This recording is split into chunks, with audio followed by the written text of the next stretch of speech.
అందరికీ ప్రస్తుతం మనం తెలంగాణ భవన్లో ఉన్నాం. అయితే నిన్న ఫోన్ ట్యాపింగ్ విషయంలో కేసీఆర్ గారికి అయితే సిట్ ఇవ్వడం జరిగింది. అంతకుముందు కూడా మాజీ మంత్రి హరీష్ రావు గారికి వర్కింగ్ ప్రెసిడెంట్ కేటీఆర్ గారు కూడా సిట్ ఇవ్వడం జరిగింది. అయితే ఈ ఫోన్ ట్యాపింగ్ విషయంలో కేసీఆర్ గారికి సిట్ ఇచ్చి విచారణకు రావాల్సిందిగా సిట్ బృందం అయితే పేర్కొంది. అయితే దాని మీద ఈ బీఆర్ఎస్ భవన్లో పెద్ద ఎత్తున అయితే కార్యకర్తలు నేతలు అందరూ తరలి రావడం జరిగింది. పెద్ద ఎత్తున ధర్నా నిర్వహించడం కూడా జరిగింది. సో అయితే ఒకసారి వారితో మాట్లాడి తెలుసుకుందాం ఈ విషయం పైన వాళ్ళ అభిప్రాయం ఏంటో ఒకసారి వాళ్ళని అడిగి తెలుసుకుందాం. చెప్పండి అక్క, గత కొన్ని నెలలుగా ఈ ఫోన్ ట్యాపింగ్ విషయం అనేది తెరపైకి వస్తూనే ఉంది. ఈ విషయంలో ఆల్రెడీ మాజీ మంత్రులకు కూడా సిట్ ఇచ్చారు. అయితే ఈ రోజు బీఆర్ఎస్ పార్టీ అధినేత కేసీఆర్ గారికి ఇచ్చారు. దానిపై మీ స్పందన? అయ్యో, టైంపాస్ రాజకీయాలు చేస్తున్నారు రేవంత్ రెడ్డి. క్లియర్గా తెలుసు. ఇప్పుడు ఆల్రెడీ మున్సిపల్ ఎలక్షన్ నడుస్తున్నాయి.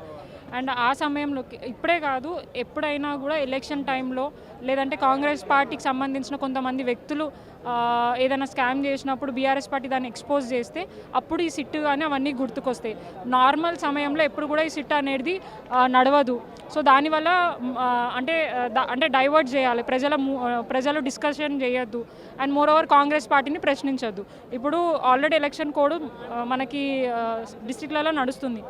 ప్రజలు కాంగ్రెస్ పార్టీ వాళ్ళు ప్రచారంకి వచ్చినప్పుడు ఇది అడగకుండా ఫోన్ ట్యాపింగ్ ఏమంటారు, కేసీఆర్ ఇట్లా చేసిండు అట్లా చేసిండు ఏదో ఒకటి చూపించి ఓట్లు దండుకోవాలనే ప్రయత్నమే చేస్తున్నారు తప్ప వాళ్ళు ఏదో నిజంగా తెలంగాణ ప్రజలకు మంచి చేసింది లేదంటే అభివృద్ధి చేసింది అడిగే పరిస్థితి లేదు. కాబట్టి దాని ద్వారానే ఈరోజు ఈ సిట్టు పేరుతోని కాలయాపన చేస్తున్నారు. ఇప్పుడు మీరు చూడండి, లాస్ట్ టైం కూడా కేసీఆర్ గారిని కాళేశ్వరం గురించి పిలిచారు. అక్కడ ఆల్మోస్ట్ 2 years అయింది. ఎక్కడ కూడా ఒక ఎవిడెన్స్ కూడా వాళ్ళు ప్రూవ్ చేయలేకపోయారు. తర్వాత మనకి ఈ ఫార్ములా రేసు, తర్వాత ఫోన్ ట్యాపింగ్, ఒక్కొక్కటి ఒక్కొక్క సమయంలో అది కూడా వాళ్ళకి లాభం చేసే టైంలో వాళ్ళు ఈ సిట్టు పేరుతోటి ఇన్వెస్టిగేషన్కి పిలుస్తూ ఉన్నారు. కానీ ఎక్కడ కూడా దీనికి ఏమంటారు జరిగింది అనేది ఎక్కడ కూడా లేదు క్లారిటీ. ఈ విషయంలో మీరు ఎక్కడికి చెప్తే నేను అక్కడికి వస్తాను, మీరు మీకు సహకరిస్తా, కాకపోతే నా ఫామ్ హౌస్లో నన్ను విచారించండి అంటే లేదు, మేము చెప్పిన కాడికే మీరు రావాలి అని చెప్పారు. దాన్ని మీరు మొండితనం అండి, మొండితనం. కేసీఆర్ గారు ఎక్కడ ఉంటారు అనేది వాళ్ళకి తెలుసు. మొన్న సమ్మక్క సారక్క ఇన్విటేషన్స్ ఇవ్వడానికి కొండ సురేఖ సీతక్క గారు ఎక్కడ వెళ్ళినారు? ఫామ్ హౌస్కి వెళ్ళిండ్రు. కానీ నందిగిరి హిల్స్కి అయితే రాలేదు కదా. నంది హిల్స్లో నేను ఉండట్లేదు, నా అడ్రస్ చేంజ్ అయ్యింది, నేను 65 ఏళ్ళ పైబడినటువంటి వ్యక్తిగా నేను ఎక్కడుంటే అక్కడ విచారణకు రావాలి అని చెప్పేసి తను పేర్కొన్నా కూడా తను మొండిగా నేను చెప్పిందే వినాలి, మేము చెప్పిందే కావాలి అన్నటువంటి విధంగా ఇవాళ కక్ష సాధింపు చర్యగా మాత్రమే ఇలా నంది హిల్స్లో విచారణ చేపట్టడం జరిగింది. మరి బీఆర్ఎస్ పార్టీలో కేసీఆర్ గారే ప్రధాన నేత, ఆయనకు కూడా సిట్ ఇవ్వడం జరిగింది. మరి ఇప్పటికన్నా దీన్ని ఆపుతారా లేకపోతే ఇలాగే కొనసాగిస్తూ ఉంటారా? ఇది అసలేని కేసులు, దీంట్లో ఎలాంటి లోతు డెప్త్ అనేది లేదు. ఊరికే కేసు పెట్టారు, అంత 2 ఏళ్ల క్రితం ఎప్పుడో జరిగింది. దేశ ప్రధానమంత్రి చెప్పారు ఒకనొక టైంలో ఇంటెలిజెన్సీ డిపార్ట్మెంట్ వాళ్ళకి సంబంధించి ఎవరైనా ఫోన్ ట్యాపింగ్ చేయగలిగితే చేయొచ్చు, అది హక్కు, అది మన రాజ్యాంగంలోనే ఉంది ఆ హక్కు. ఆ హక్కును కాదని ఇవాళ ఒక గౌరవ ముఖ్యమంత్రి గారికి మాత్రమే ఫోన్ ట్యాపింగ్ చేస్తే దాంట్లో ముఖ్యమంత్రి గారి పాత్ర ఎంత ఉంటుందండి? పాత్ర ఏముండదు కదా. అదే సేమ్ ఇప్పుడు సిట్ విచారణలో కూడా అదే తేలుతుంది తప్ప కేసీఆర్ గారు ధైర్యవంతుడు, ఆయన ఎదుర్కొన్నటువంటి సాహసం చేసేటువంటి వ్యక్తి కాబట్టి తనకు ఎలాంటి మరక అంటుకోదు. తను మళ్ళీ కడిగిన ముత్తంలాగా బయటకు వస్తాడు తప్ప ఇదంతా ఫేక్. అన్న చెప్పండి, గత కొన్ని నెలలుగా అయితే ఈ ఫోన్ ట్యాపింగ్ అనేది తెరపైకి వస్తూనే ఉంది. ఆ విషయంలో మంత్రులకు కూడా ఇవ్వడం జరిగింది. అయితే ఈరోజు ప్రధాన నేతైన కేసీఆర్ గారికి సిట్ ఇచ్చారు. దాన్ని మీరు ఎలా చూస్తారు? ఇప్పుడు వాళ్ళు దఫాలుగా ఇస్తూనే ఉంటారు నోటీసులు. ఫస్ట్ హరీష్ రావు గారికి ఇచ్చారు, కేటీఆర్ గారికి ఇచ్చారు, సంతోష్ గారికి ఇచ్చారు, కేసీఆర్ గారికి ఇచ్చారు. నేను ఏమంటున్నా, ఆధారాలు లేకుండా ఇలా సిట్ల పేరుతోటో ఇంకోటి పేరుతోటో టైం వేస్ట్ చేసి ప్రభుత్వ సొమ్మును కూడా వృధా చేసి వాళ్ళు మరి పెద్దలు చెప్తున్నట్టు, ముఖ్యమంత్రి చెప్పినట్టో లేకపోతే ఇంకోళ్ళు చెప్పినట్టో చట్టాన్ని ఉల్లంఘించవద్దని చెప్తా ఉన్నాం. రాత్రి 11 గంటలకి మీరు ఒక ముఖ్యమంత్రి పనిచేసిన వ్యక్తి, మరి ఒక ఎమ్మెల్యేగా ఉన్నటువంటి వ్యక్తి ఇంటికి మీరు ఎట్లా అతికిస్తారు? ఇవాళ మీరు వారిని పిలిచేది విట్నెస్గా పిలుస్తున్నారు, అక్యూజ్డ్గా కాదు. విట్నెస్గా పిలిచేటప్పుడు వారు ఎక్కడ ఉంటే అక్కడికి వెళ్ళి వారు దగ్గర మీరు అడిగి ఆన్సర్ తీసుకోవాలి. మీరు ఆ రకంగా కాకుండా అవసరం కూడా ట్రావెల్ ఏర్పాటు చేయాలి, వారికి ఖర్చులు కూడా ఇవ్వాల్సి ఉంటుంది, భోజనం కూడా ఏర్పాటు చేయాల్సి ఉంటుంది. అంటే ఇన్వెస్టిగేషన్కి సపోర్ట్ చేస్తున్న విట్నెస్ని అన్ని రకాలుగా మర్యాదతో చూడాల్సినటువంటి అవసరం ఉన్నది. కానీ ఏం చెప్తున్నారు, ఇలా మీరు ఎలక్షన్ అఫిడవిట్లో నందినగర్ అడ్రస్ ఉంది కాబట్టి అక్కడ అతికించిపోయినాము అని అంటాడు. కేసీఆర్ గారు ఉండేది అక్కడనే కదా 15 సంవత్సరాల నుంచి అందరికీ తెలుసు కదా. నీ మంత్రులు కూడా పోయారు కదా గతంలో, వాడికి ఇన్విటేషన్ ఇయనికి వేరే ఆఫీసర్లు కూడా పోయినారు కదా. అన్నీ తెలిసినాక ఇక్కడ ఎందుకు ఇవ్వటం, అక్కడ అతికేయటం ఏంటి అంటే కేసీఆర్ గారిని మీరు ఏదో పలతం చేయాలని, వారి వ్యక్తిగత ప్రతిష్టకి భంగం కలిగించాలని కదా.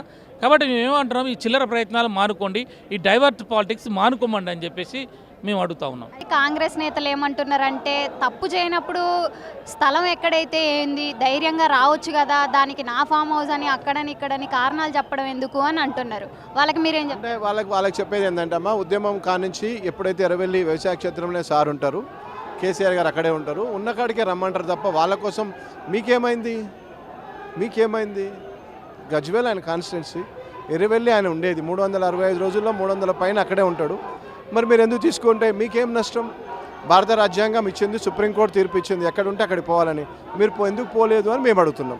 మధ్యలో మీకేం అవసరము? డిపార్ట్మెంట్ ఇచ్చింది, డిపార్ట్మెంట్ తోటి మీరు ఆ విధంగా ఎందుకు చేశారు అని మేము అడుగుతున్నాం. మీరు చేపించింది కాబట్టే మీరు దొంగ అంటే భుజాలు దనుకుంటున్నారని మేము అంటున్నాం కాంగ్రెస్ నాయకులను. అయితే బీఆర్ఎస్లో కేసీఆర్ గారే ప్రధాన నాయకుడు, అలాంటిది ఆయనకు కూడా ఈ ఫోన్ ట్యాపింగ్ విషయంలో సిట్ ఇచ్చారు. మరి ఇప్పటికన్నా దీన్ని ఆపుతారా, లేకపోతే ఇది ఇలాగే కొనసాగిస్తూ ఉంటారా? కావాలనమ్మా, ఈ ముఖ్యమంత్రి గారు అక్కసు కక్కుతారు ఎప్పుడు ఏ మీటింగ్ పెట్టినా బీఆర్ఎస్ పార్టీ మీద, బీఆర్ఎస్ అధినాయకత్వం మీద. మొన్ననే అన్నారు గద్దెలు లేకుండా చేస్తా అని, మొన్ననే అన్నారు పాతాల తొక్కేస్తా అని, మొన్ననే అన్నారు పార్టీ లేకుండా భూస్థాపితం అయిపోతుందని. వారు అన్న మాటలకు, వారు పెట్టే కేసులకు, వారు ఇప్పించే నోటీసులకు అన్నిటికీ మ్యాచ్ అవుతున్నాయమ్మా. అన్ని డాట్స్ కలుస్తున్నాయి. కాబట్టి అందుకే మేము క్రిస్టల్ క్లియర్గా ఇది బట్టగాల్చి మీదేసే కేసు. కాంగ్రెస్ పార్టీ పనులు చేయట్లేదమ్మా, కమిషన్లు, కేసులు, పేర్లు మార్పులు, తెలంగాణ తల్లి మారుద్దాము, టీఎస్ను టీజీ చేద్దాము. ఈ కానీ బతుకులు మార్చండి, బడుగు బలహీన వర్గాల బతుకులు మార్చండి.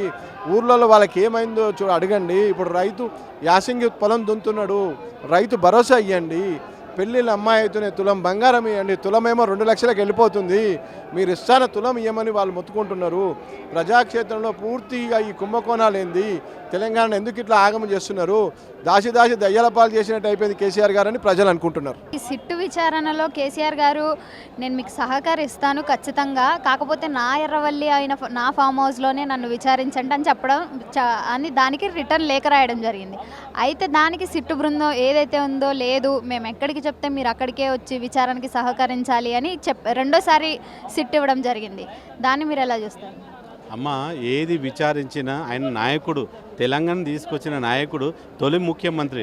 ఆ ముఖ్యమంత్రిని హేళన చేయడము, నోటీస్ పిటిషన్ పెట్టడము, గోడకు అతికించి పెట్టడము చాలా బాధాకరం.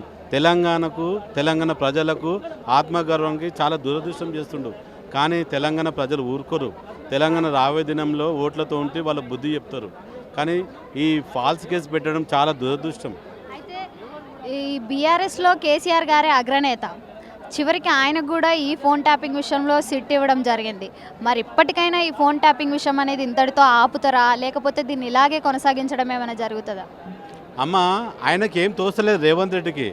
తొయ్యకని 6 గ్యారెంట్లు ఏమి చేయాలో, ఎట్లా చేయాలనో ఆ తెలియకనే ఈ విధంగా చేస్తుండు. అటెక్షన్ డైరెక్షన్ అన్నట్టు ఒక సినిమా షూటింగ్ లాగా ఈ విధంగా చేస్తుండు. ఆయనకు తోస్తలేదు ఎవరికి, రేవంత్ రెడ్డికి. ఈ 6 గ్యారెంట్లు ఈ ఎట్లా ఓడగొట్టాలి. ఆయనకు పొద్దుగాల లేస్తే కేసీఆర్, రాత్రిపూట ఆలోచన చేస్తే కేటీఆర్, మధ్యాహ్నం ఆలోచన చేస్తే హరీష్ రావు. ఆయనకు భయం లేచిపోయింది రేవంత్ రెడ్డికి. రేపు ప్రభుత్వం వచ్చేది బీఆర్ఎస్ఏ, కానీ రేవంత్ రెడ్డి ఓడిపోతుంది కాబట్టి వాళ్ళ బాస్ చెప్పినట్టు వింటుండు. 6 గ్యారెంట్లు ఏమో సక్రమంగా ఇచ్చేస్తే ఇవన్నీ ఉండవు. అన్ని ఫాల్స్ కేసు. ఎలుక తోకను పట్టాలని చూస్తుండు రేవంత్ రెడ్డి. ఎలుక తోక కాదు కదా, ఇంటికి కూడా పట్టలేడు రేవంత్ రెడ్డి. అయితే ఈ విషయంలో బీఆర్ఎస్ మాజీ మంత్రులందరికీ కూడా నోటీసులు ఇవ్వడం జరిగింది. అయితే ఈ విషయంలో బీఆర్ఎస్ అధినేత అయిన కేసీఆర్ గారు కూడా ఈరోజు సిట్ ఇవ్వడం జరిగింది. దాన్ని మీరు ఎలా చూస్తారు? అంటే గడిచిన ఎన్నికల్లో 26 మాసాలు అవుతా ఉంది. ఎన్నికల్లో చేసిన వాగ్దానాలు కానీ, సంక్షేమ కార్యక్రమాలు కూడా 5 గ్యారెంటీలు కానివ్వండి, లేకుంటే 1 తులం బంగారం కానివ్వండి, నిరుద్యోగులకు ఉద్యోగ అవకాశాలు కానివ్వండి, అదే రకంగా మహిళలకు పెన్షన్లు, అత్తలకు పెన్షన్లు, ఇవన్నీ కూడా పక్కన పెట్టి వాళ్ళని మభ్యపెట్టి పక్కదారి పట్టించడానికి కాంగ్రెస్ పార్టీ ప్రభుత్వం, రేవంత్ రెడ్డి గారు ఎప్పటికప్పుడు కొత్త ఎత్తులు చేస్తూ ఉన్నాడు. ప్రజల్ని తప్పుదో పట్టించడానికి. ఒకప్పుడు ఫార్ములా ఈ రేస్ అని చెప్పినాడు, అది ఒక 6 మాసాలు జరిగింది. ఆ తర్వాత కాళేశ్వరం కమిషన్ అదొక సంవత్సరం పొడిపోయింది.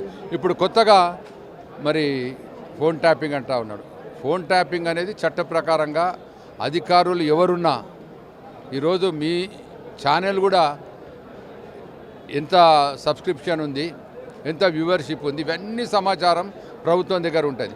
దాంట్లో భాగంగా వాళ్ళు చేసుకుంటే మరి మా నాయకులని ఇప్పుడు మున్సిపల్ ఎన్నికలు ఉన్నాయి రాష్ట్రం మొత్తం.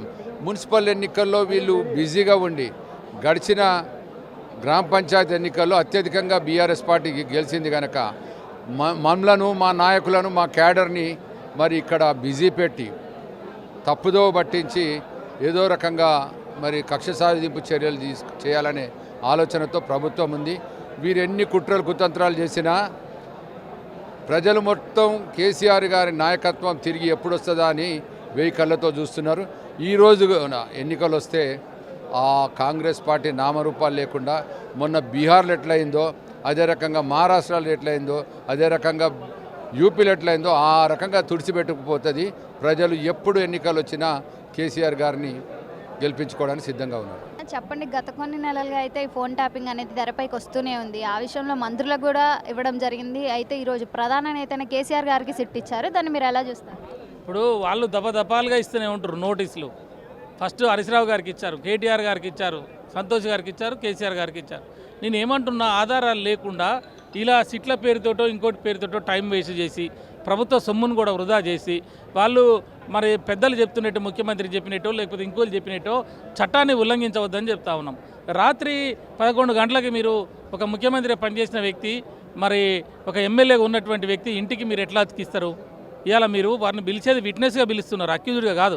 విట్నెస్గా పిలిచేటప్పుడు వారు ఎక్కడ ఉంటే అక్కడికి వెళ్ళాలి. వెళ్ళి వారు దగ్గర మీరు అడిగి ఆన్సర్ తీసుకోవాలి. మీరు ఆ రకంగా కాకుండా అవసరం కూడా ట్రావెల్ ఏర్పాటు చేయాలి. వారికి ఖర్చులు కూడా ఇవ్వాల్సి ఉంటుంది, భోజనం కూడా ఏర్పాటు చేయాల్సి ఉంటుంది. అంటే ఇన్వెస్టిగేషన్కి సపోర్ట్ చేస్తున్న విట్నెస్ని అన్ని రకాలుగా మర్యాదతోటి చూడాల్సినటువంటి అవసరం ఉన్నది. కానీ ఏం చెప్తున్నారు ఇవాళ? మీరు ఎలక్షన్ అఫిడవిట్లో నందినగర్ అడ్రస్ ఉంది కాబట్టి అక్కడ అతికించిపోయినాము అని అంటాడు. కేసీఆర్ గారు ఉండేది అక్కడనే కదా, 15 సంవత్సరాల నుంచి అందరికీ తెలుసు కదా. నీ మంత్రులు కూడా పోయారు కదా గతంలో, వాడికి ఇన్విటేషన్ ఇయనికి వేరే ఆఫీసర్లు కూడా పోయినారు కదా. అన్ని తెలిసినాక ఇక్కడ ఎందుకు ఇవ్వటం, అక్కడ అతికేయటం ఏంటి? అంటే కేసీఆర్ గారిని మీరు ఏదో పలచన చేయాలని, వారి వ్యక్తిగత ప్రతిష్టకి భంగం కలిగించాలని కదా. కాబట్టి మేము ఏమంటున్నాం, ఈ చిల్లర ప్రయత్నాలు మానుకోండి, ఈ డైవర్ట్ పాలిటిక్స్ మానుకోమండి అని చెప్పేసి మేము అడుగుతా ఉన్నాం. అయితే బీఆర్ఎస్ పార్టీలో కేసీఆర్ గారే ప్రధాన నాయకుడు. అలాంటిది ఆయనకు కూడా ఈ విషయంలో నోటీసులు ఇవ్వడం జరిగింది. మరి ఈ విషయాన్ని ఇప్పటికైనా ఆపుతారా, లేకపోతే ఇలాగే కొనసాగిస్తూ ఉంటారా? అది వాళ్ళ ఇష్టం. అది ప్రభుత్వం వాళ్ళు ఏం చేయదలుచుకుంటున్నారు, ఎన్ని రోజులు ఈ రకంగా ముందుకు పోదలుచుకున్నారు. ఈ రకంగా అంటే ఇప్పుడు మున్సిపల్ ఎలక్షన్ వస్తూ ఉన్నది, 11వ తారీఖున మున్సిపల్ ఎలక్షన్స్ ఉన్నాయి. ఆ ఎలక్షన్స్లో ఇవాళ బీఆర్ఎస్ పార్టీకి ఏకగ్రీవంగా ప్రజలందరూ కూడా ఓట్లు వేయడానికి సిద్ధపడ్డరు, తీర్మానం చేసుకుంటున్నారు. కాబట్టి ఎట్లయినా బీఆర్ఎస్ పార్టీని ఎదుర్కొనే శక్తి లేక ఈ రకంగా మళ్ళీ కేసీఆర్ గారికి నోటీసులని డైవర్ట్ చేసి ఏదో జరిగింది, ఏదో జరుగుతుందని చెప్పేసి ఒక పబ్బం గడుపుకొని ఆ ఓట్లని మరి కాంగ్రెస్ పార్టీ వేయించుకోవాలని ఒక కుట్ర చేస్తున్నట్టు మనకు కనపడతా ఉన్నది. కానీ ఎన్ని చిల్లర ప్రయత్నాలు, ఎన్ని చిచ్చోర ప్రయత్నాలు చేసినా ఇది ముందుపడే దేశం కాదు. ఇది దీన్ని అవసరం అనుకుంటే మేము హైకోర్టులో, సుప్రీంకోర్టులో కూడా దీన్ని ఛాలెంజ్ చేయడానికి మేము సిద్ధంగా ఉన్నాం.